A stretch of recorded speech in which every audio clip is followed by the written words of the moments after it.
오늘의 말씀 고린도전서 3장 1절부터 15절 말씀. 하나님 아버지, 토요일 주말 아침 이 시간에도 주님의 그대를 한 마음으로 주님 앞에 나오게 하시니 감사합니다. 이 시간에도 우리 모두에게 말씀을 통해 하나님의 음성을 들려주옵소서. 예수님의 이름으로 기도합나이다. 아멘. 할렐루야. 성교 성도 여러분, 오늘 하루도 하나님의 은혜와 평강이 여러분 삶 가운데 넘쳐나길 축복합니다. 오늘 우리에게 주시는 하나님의 말씀은 고린도전서 3장 1절에서 15절까지의 말씀입니다. 바울은 오늘 본문에서 파벌을 짓고 서로 시기하고 분쟁하는 고린도 교회 성도들을 보면서 여러 가지 대조 개념들을 가지고 책망과 설득을 시도합니다. 1절, 형제들아, 내가 신령한 자들을 대함과 같이 너에게 말할 수 없어서 육실에 속한 자 곧 그리스도 안에서 어린아이들을 대함과 같이 하노라. 신령한 자들이란 성령으로 거듭나서 성령을 따라 살아가는 신자들을 가리킵니다. 육신에 속한 자는 믿기는 하지만 성령보다는 육신의 욕망에 사로잡혀 세상의 원리를 따라 살아가는 이들을 말합니다. 바울은 이런 자들을 그리스도 안에서 어린아이들이라고 지칭합니다. 바울은 분쟁하는 고린도 교회 성도들을 도저히 신령한 자들로 대할 수 없었고 육신에 속한 자, 곧 어린아이같이 대할 수밖에 없다고 책망합니다. 2절, 내가 너희를 저주로 먹이고 밥으로 안여였노니 이는 너희가 감당하지 못하였음이거니와 지금도 못하리라. 여기에 보면 육신에 속한 자에게 나타나는 첫 번째 특징은 젖은 먹을 수 있지만 밥은 먹을 수 없다는 것입니다. 밥에 해당하는 말은 원어적으로는 고기를 의미하는 말이죠. 젖과 같은 말씀은 위로하고 보듬어주는 그런 부드러운 말씀이라 생각합니다. 누구나 좋아하죠. 그러나 고기와 같은 말씀은 우리를 책망하고 회개케 하고 연단시키는 말씀일 것입니다. 이런 말씀을 읽거나 혹은 이런 말씀을 전하면 사람들은 지루해하고 불편해하고 싫어합니다. 그러나 이러한 말씀 앞에서 우리 자신을 경책하고 우리의 삶을 조정하고 순종하고자 할 때 우리는 영적으로 성장하게 되는 것입니다.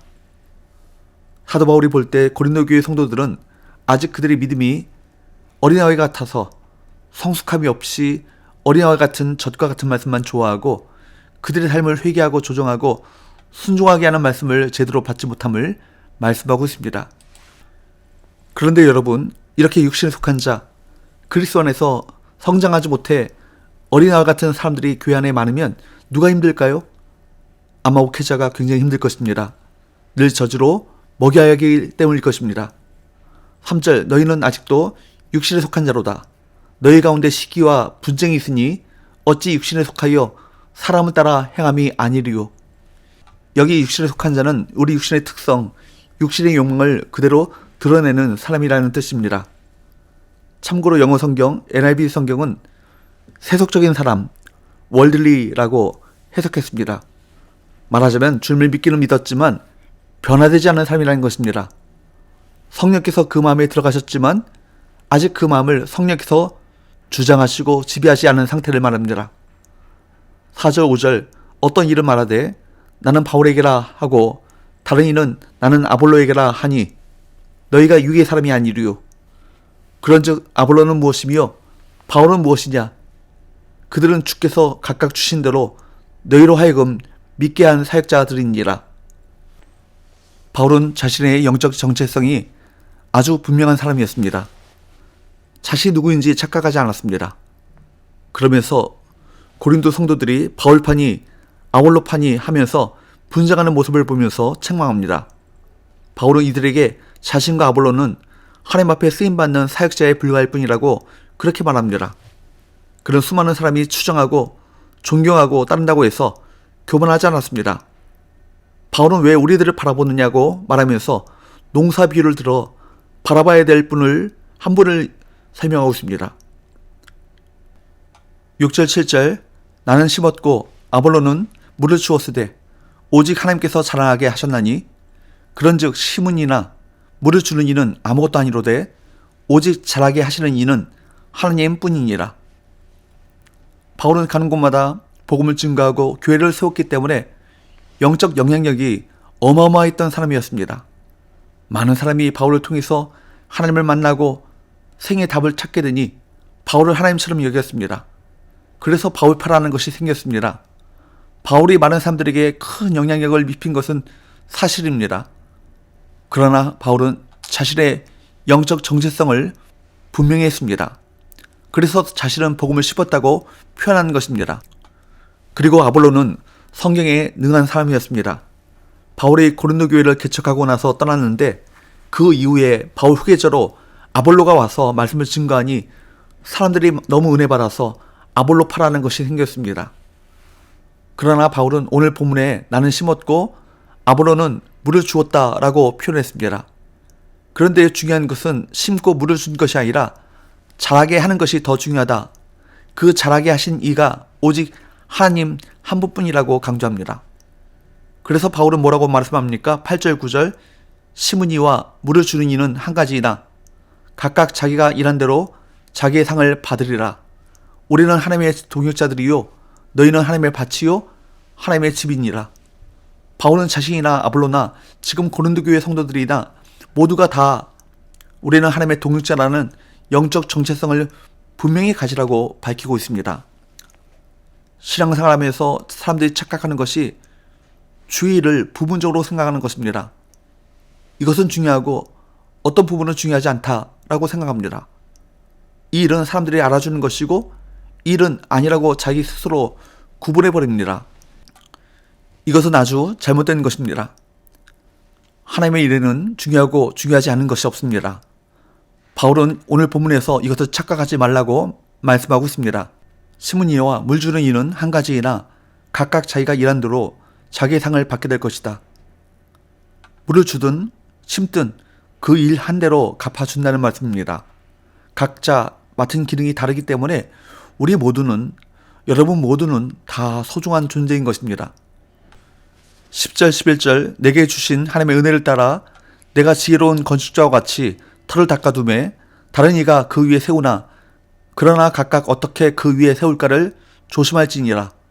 이 닦아둔 것 외에 능히 다른 터를 닦아둘 자가 없으니 이 터는 곧 예수 그리스도라.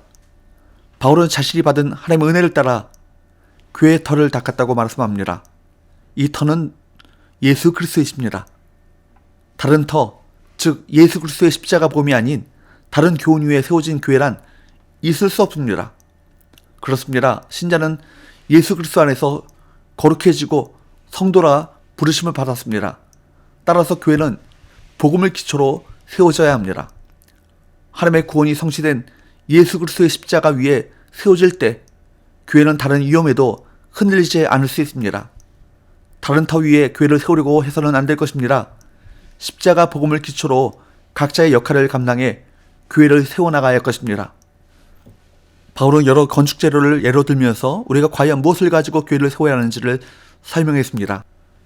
12절 13절 만일 누구든지 금이나 은이나 보석이나 나무나 풀이나 짚으로 이 터 위에 세우면 각 사람의 공적이 나타날 터인데 그날이 공적을 밝히리니 이는 불로 나타내고 그 불이 각 사람의 공적이 어떤 것을 시험할 것입니다. 12절을 보면 금, 은, 보석, 나무, 풀, 잎 등의 다양한 건축 재료가 나옵니다.